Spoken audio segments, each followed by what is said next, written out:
Welcome to our showcase video Self-Service Your IT with Automator.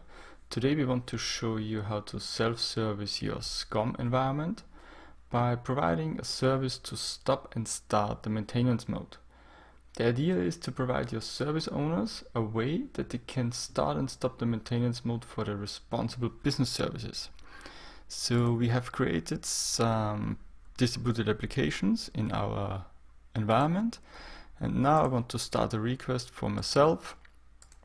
I will look for the maintenance services, and here it is. We can start the maintenance mode. We can select the distributed application. In our case, I want to select the ERP system. I want to put it for 100 minutes in maintenance mode, and the reason is the application a planned maintenance.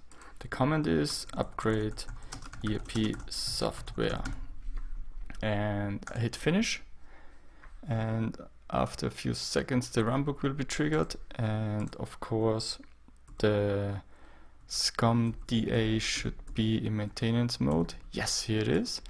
If you take a look at the maintenance mode settings, here's our command, here's our selected reason, and for 100 minutes, of course 1 minute is already over.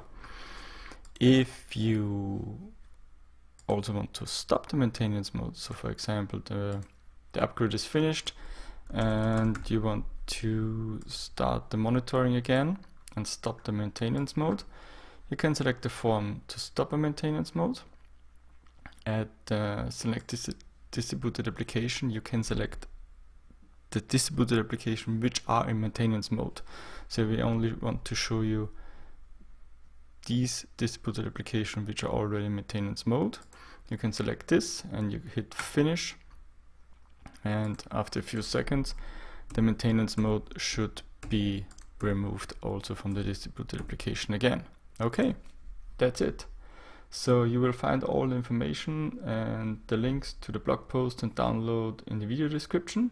Enjoy your day and bye.